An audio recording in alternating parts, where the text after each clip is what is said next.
เจ้าทุกๆพระองค์เพิ่นก็สอนให้พวกเฮาปล่อยวางแต่ว่ากว่าสิปล่อยวางได้ก็มีหลายอย่างกว่าจะถึงจุดนั้นเริ่มจากการให้ทานรักษาศีลภาวนาเป็นต้นเบื้องต้นของการเริ่มปล่อยเริ่มว่างก่อนเริ่มจากการให้ทานเป็นของง่ายของเฮ็ดได้ง่ายให้ทานกันมีหลายอย่างว่าจะเป็นวัตถุทานอันนี้ก็เป็นของเบื้องต้นที่เฮาเฮ็ดได้ง่ายๆหรือว่าการที่คิดสิ่งที่ดีคิดสิ่งที่เป็นกุศลนี่ก็คือเฮ็ดง่ายๆพยายามบ่คิดถึงอกุศลเหมือนกับหลวงพ่อชาเพิ่นว่าบุญบ่เฮ็ดก็ได้แต่ว่าให้ละบาปถ้าบ่ทำบาปแล้วบุญก็ได้คือเก่าบุญก็อยู่หั่นคือเก่าแต่ว่าเฮาบ่เฮ็ดบาป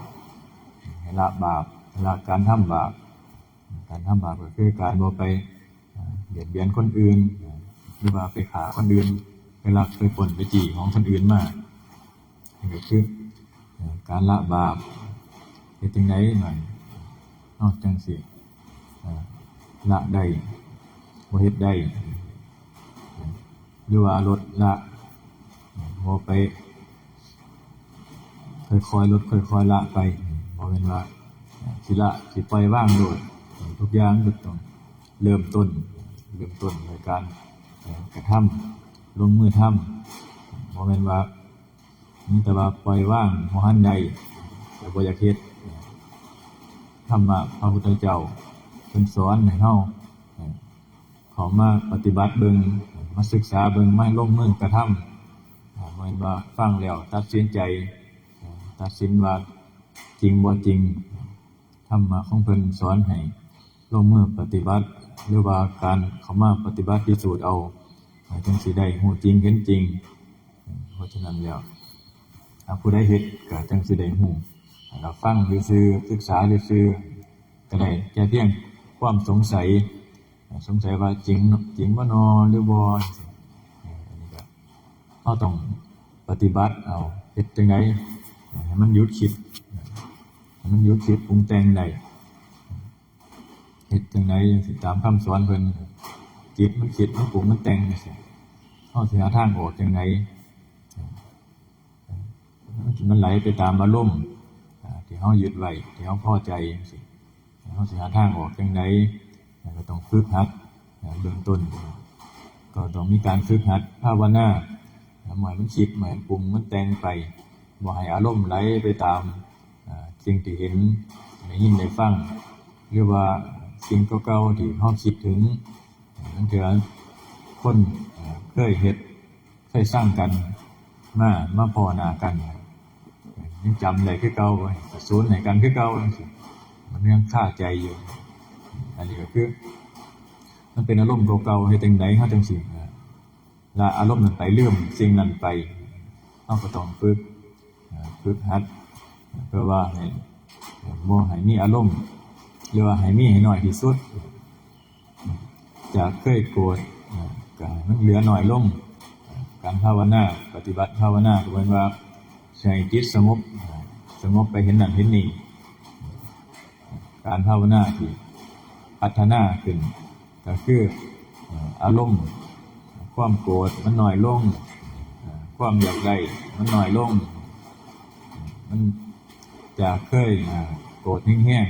ๆสูญขึ้นก็สามารถควบคุมอารมณ์ได้อันนี้ก็คือว่าการภาวนาพัฒนาตัวเองได้ขึ้นมาแล้วบ่จำเป็นว่าต้องเข้าสมาธิระดับนั้นระดับนี้เพียงแค่ว่าเฮาเฮ็ดแล้วเฮาสามารถควบคุมอารมณ์ความรู้สึกของเฮาได้อันนี้ก็คือว่าเห็นผลในการปฏิบัติได้รับผลแล้วเพราะว่าเฮาเห็นความรู้สึกอารมณ์ความนึกคิดของเฮาจากการประพฤติปฏิบัติอันนี้ก็คือสิ่งที่เฮาสามารถฝึกได้แล้วก็สังเกตได้ว่า การปฏิบัติของเฮานี่เป็นจังได๋คอยสังเกตอยู่หั่นมันคิดมันปรุงมันแต่งก็เป็นธรรมดาแต่ว่ามันคิดน้อยลงมันปรุงแต่งน้อยลงอันนี้ก็เฮาก็สังเกตเบิ่งเพราะว่ามันก็เริ่มจากการฝึกบ่แม่นว่าสิเข้าสมาธิเหมือนกับยอดที่เพิ่นเว้าไว้ในตำราหรือว่าได้ยินตามหลวงปู่หลวงตาหรือว่าครูอาจารย์ต่างๆที่เพิ่นเทศนาไว้เฮาสิไปจดจำเอาตั้งแต่ยอดมันแต่ว่าตัวที่มันเห็นได้ง่ายคืออารมณ์ต่างๆหรือว่าความอยากได้อยากได้สิ่งนั้นสิ่งนี้จังซี่เห็นแล้วอยากได้ปึ๊บจังซี่เฮาก็พอหูแล้วปึ๊บเฮาก็ตัดออกบ่เอาให้มันลดความอยากลงความอยากได้อยากดีอยากมีอยากเป็น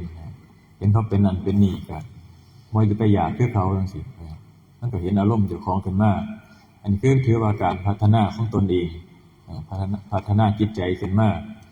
อันนี้เห็นได้จากการปฏิบัติของเฮาก็สังเกตเบิ่งเฮาปฏิบัติเฮาภาวนาอันนี้ก็ภาวนาเป็นเบื้องต้นอันนี้ก็คือสิ่งที่เห็นได้ง่ายหรือว่าการให้ทานจังซี่มันก็เห็นได้จากการเฮาสละออกยิ่งบางคนอยู่ในสถานที่ต่างๆจังซี่ให้ทานแล้วเห็นว่าพระองค์นั้นบ่ดีบ่ปฏิบัติจังซี่เฮ็ดผิดศีลเฮ็ดผิดพระวินัยเฮาก็การถ้าเฮาให้ทานกับองค์นั้นก็ถือว่ามันเป็นการสิสละแบบจริงๆเพราะว่าสละออกจากใจเพราะว่าเฮาให้ไปแล้วเฮาบ่ได้มีจิตกังวลถ้าเฮายังมีกังวลอยู่ว่าโอ้ให้ไปแล้วเพิ่นบ่เฮ็ดบ่นั่นบ่นี่มันคือให้ไปแล้วเพิ่นบ่สันให้เพิ่นบ่ใช้ให้สิ่งของต่างๆที่เฮาถวายไปจังซี่นี่เกิดเศร้าหมองเกิดบ่พอใจโอ้เอาให้ไปแล้วบ่เฮ็ดบ่ใช้บ่ทานให้บ่สันให้บ่ได้เจ้าหน้าสิบ่เอามาถวายอีกแล้วอันนี้คือเฮายังยึดในสิ่งของที่เฮาเฮ็ด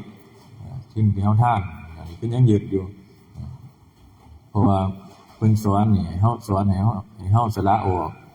คือปล่อยวางสละออกปล่อยวางจากสิ่งที่เฮาให้ไปแล้วบ่ให้ไปยึดถือบ่ให้ไปคิดถึงให้ลืมไปเฮ็ดแล้วก็ลืมไปเฮ็ดแล้วก็ลืมไปเพราะว่าจิตความดีนี่เฮ็ดแล้วก็ลืมไปดีก็บ่เอาบาปก็บ่เอาเพิ่นว่าให้วางทั้งดีวางทั้งบาปเพราะว่าคำสอนของเพิ่นให้ปล่อยให้ว่างบ่แม่นให้ยึดให้ถือเอาเหมือนกับของขลังว่าซั่นนะครับเหมือนกับของขลังเนี่ยเพิ่นว่าบางคนก็ว่าของขลังไปหาของขลังของดีหามาขังเจ้าของไว้แต่ว่ามันสวนทางกัน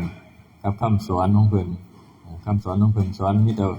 ให้ปล่อยให้ว่างออกบ่มีว่าให้มาขังเจ้าของไว้อันนี้คือสิ่งที่เฮาแสวงหาของขลังของดีเอามาประดับตกแต่งจังซี่ว่ามันขลังมันดีแท้ที่จริงแล้วมันมีแต่ขังเจ้าของไว้ขังเจ้าของไว้นั่นคือเอามาห้อยมาเขียนนักข้อพร้อมมาเขียนข้อนักข้ออันนี้ก็คือสิ่งที่เพิ่นสอนให้เฮาปล่อยวางออกจะเริ่มจากสิ่งที่มันเล็กๆน้อยๆบ่แม่นว่าให้ปล่อยวางจากทุกสิ่งได้มันก็เป็นขั้นสุดยอดแล้วตัวนั้นถ้าใครปล่อยวางได้แต่ว่ามันก็เป็นเรื่องที่ยากที่ว่ายากก็ยากที่ว่าง่ายก็ง่ายถ้าคนปฏิบัติฝึกหัดปฏิบัติมันก็เฮ็ดได้เหมือนกันทุกคนแต่เพิ่นยังเฮ็ดได้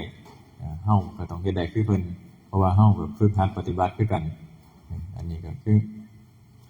ถ้าเฮาฝึกหัดมันเฮ็ดได้เบิดทุกอย่างแม้แต่สัตว์เขาก็ยังฝึกได้เฮาเป็นคนเฮาก็ต้องฝึกได้เพราะว่าถ้ามีผู้สอนอยู่แล้วมีผู้สอนก็หลายเพราะว่าหลวงพ่อเฮาหรือว่าครูบาอาจารย์หลายๆองค์เพิ่นก็สอนคือกัน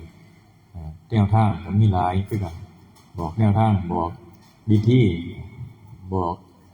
สภาวะต่างๆในขั้นตอนของการปฏิบัติไปก็มีผู้สอนหลายถึงจะว่าเฮานั่นก็สิปฏิบัติบ่เฮาฟังแล้วได้ยินได้ฟังแล้วเฮานั่นสิปฏิบัติบ่ถ้าเอามาปฏิบัติมันก็เป็นช่วงที่ดีเพราะว่าก็มีครูบาอาจารย์หลายองค์เพิ่นออกมาสอน เฮาก็สิได้เวลาเฮาติดขัดหยังจังซี่มันก็จะมีผู้แนะนำได้สามารถแนะนำเฮาในสิ่งที่เฮาติดขัดอันนี้ก็ฝากไว้แจ้งแค่นี้ละ